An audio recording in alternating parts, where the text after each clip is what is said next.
Ahoy! I recently talked about ways to prepare for the expansion or for Season 10 for new players, but for more experienced, older players that have been around for a while that have returned, there are a few extra ways, and I wanted to make a separate video about that, even though there's going to be a little bit of overlap. There are different ways in which you can prepare, and I want to show you the most effective ones in my opinion.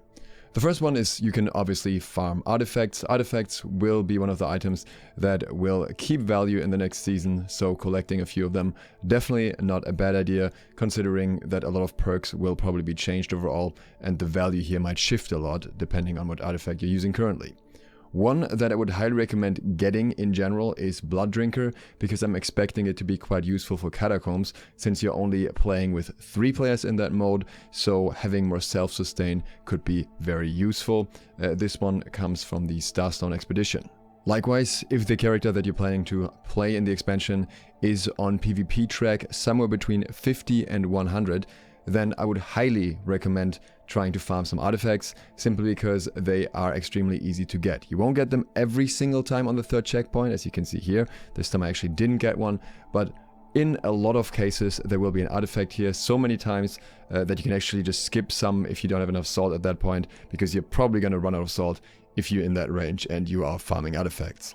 I suspect that in the next season we might see a slight increase to drop rates outside of this specific range, but less drop rate for artifacts between 50 and 100 specifically, because it's a bit overtuned in that range at the moment, so take advantage of it while you can.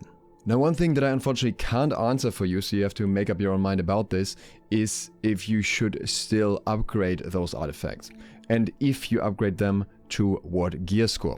What we know is that in the expansion we'll be able to upgrade any gear from above 700 gear score to 800 gear score, and it will cost you resources, it will cost you umbral shards.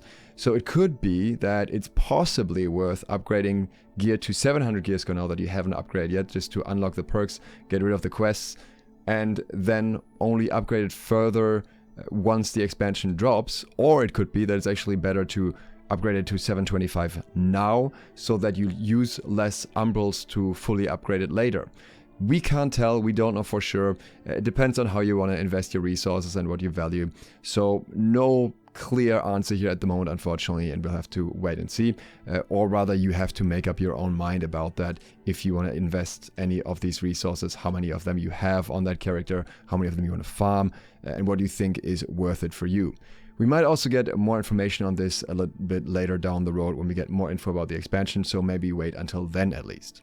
That said, if you're doing a lot of artifacts at the moment and you want to do the quests, then you may not have a choice. However, it might be possible that in the future we don't even have to do those quests anymore. So again, wait for more information or decide for yourself.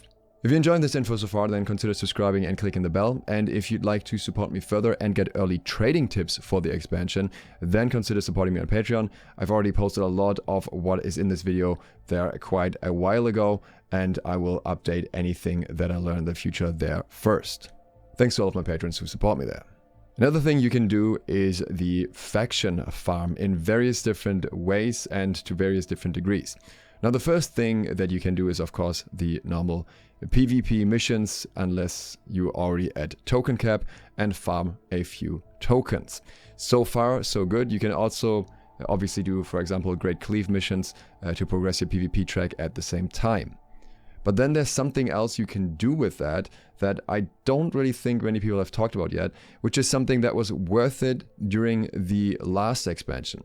You can get these caches here, the Grand Harvesting Mastery cache and so on, for all the different trade skills, and there are various tiers to that. The mentor ones usually not that worth it, usually a bit too expensive, but there are also lower tiers of various kinds here. So these you can buy in order to have an immediate advantage in case there is a gathering skill increase, which we had with Elysian Wilds, and at that point you needed to have 205 gathering skill to actually get the new materials. So if that might be the same, and we might have a max of 300, but you have to have 255 to gather the new resources, then by popping these the moment the expansion comes out, you would be able to very, very quickly upskill and be able to gather the new resources first, which could be very valuable if those resources end up being expensive at the start.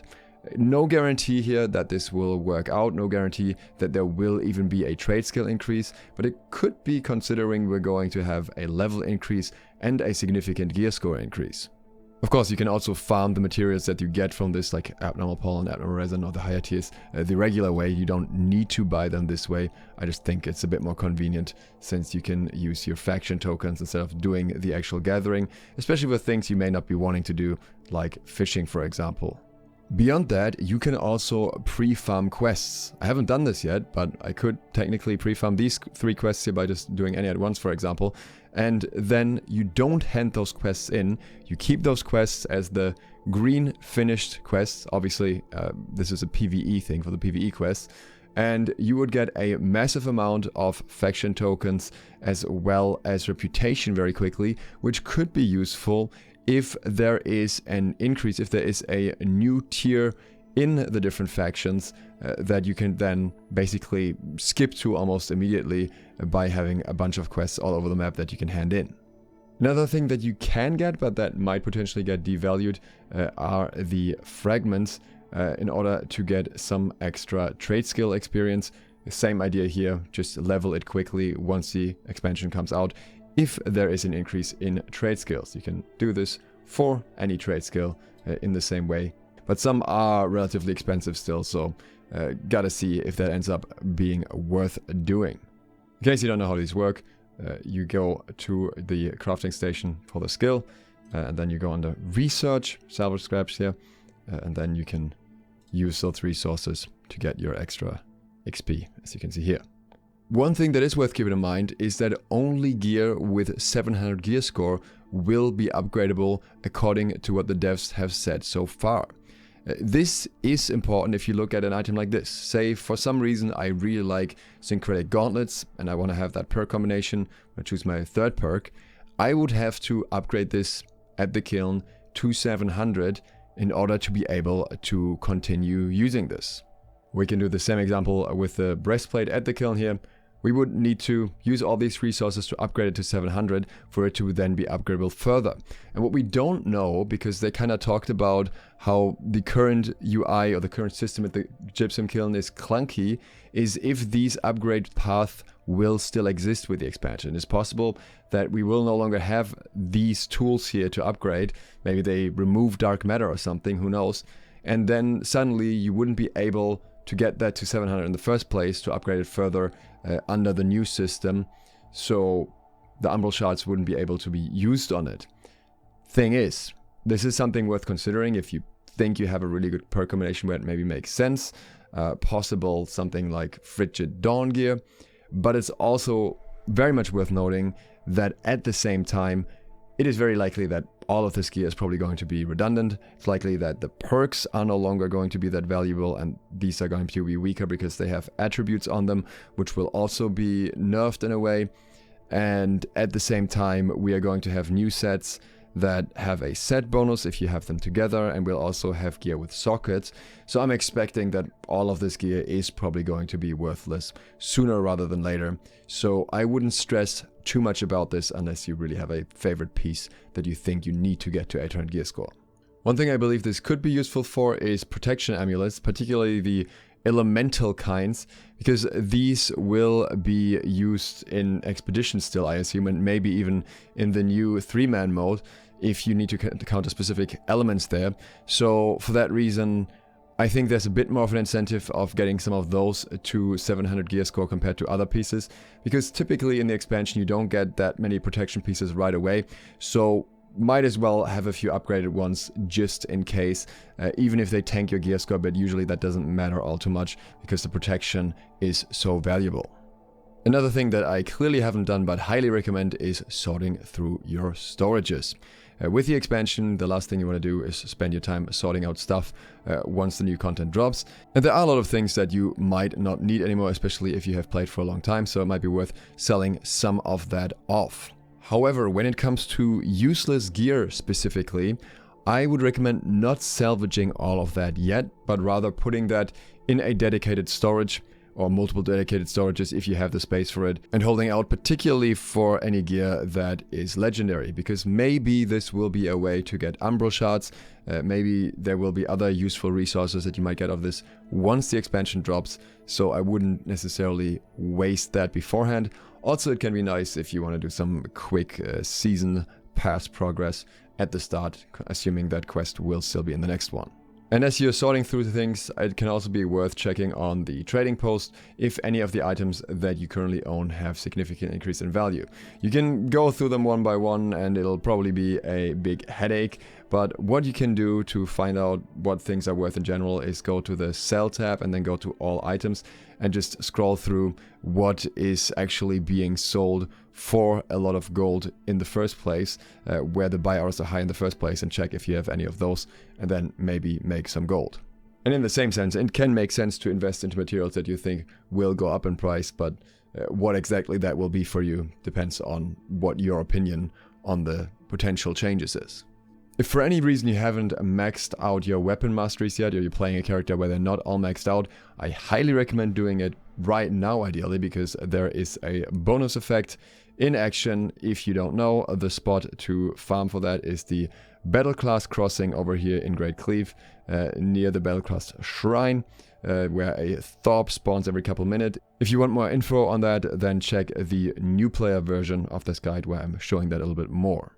Also, make sure that if you're doing that, you're using a weapon XP booster, if possible. 4 times weapon XP means you're mastering every weapon in no time. You can probably, realistically, knock out most weapons with a single booster with a double booster effect. If you need gold, but you don't want to deal with the market at all, which is understandable, and you'd rather just engage with the game, then I highly recommend doing the random daily bonus caches and queuing as tank or healer for normal expeditions, very quick, and then also, if you have even more time, for the mutated expeditions. This is not necessarily the best gold ratio in the game, but it's a very reliable way to make gold on all servers, and you don't need to understand anything about the economy, and you'll get your bonus caches with, in the mutator cases, 1,000 coins from the main cache alone. Now, a word on lost trophies. The new article about Season 10 mentions that the enemies in the raid will be lost, and it's capitalized, so we can assume that they're likely actually referring to the combat type, the mob type, whereas I was initially assuming it might be a vampire type. As such, this might be the way to go. It might be the way to go to get some lost trophies.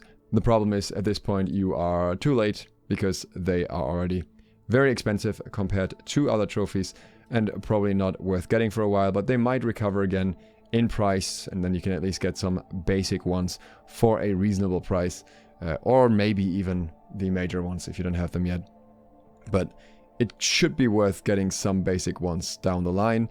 As for other consumables, we don't know if those will get new tiers, so I wouldn't invest there yet. On the topic of trophies, with the new dungeons, it might also be worth getting the ultimate combat trophy, but I would hold out on that until we know for sure if that's going to be worth it, because it might be that the 3-man dungeons actually only have one type, or that trophies don't work there to make it more accessible. Not sure. Either way, wouldn't buy it at the current price. Maybe the price will also drop in the future with the expansion, since I still think 45,000 for these is a bit ridiculous, especially considering you need 3. And last but not least, I would probably also get the Goldcursed coconuts, since they're very easy to get, not really much commitment. If you can play at a time where the zone is not completely crowded, you just go down to Cutlass keys into the PvP zone and grab those, along with your weekly glittering gold key. Again, if you don't know how this works, that is also explained in more detail in the new player guide.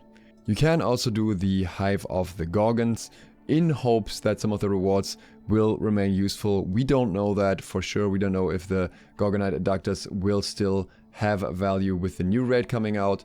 I assume it's less likely for that to maintain value compared to the Goldcursed coconut, since the PvP well rewards are meant to get reworked anyways, and otherwise I think the new raid will take priority. But just in case, you might be able to use it for something if you have the extra time and a group for it. And with that, you have plenty of things to do to prepare.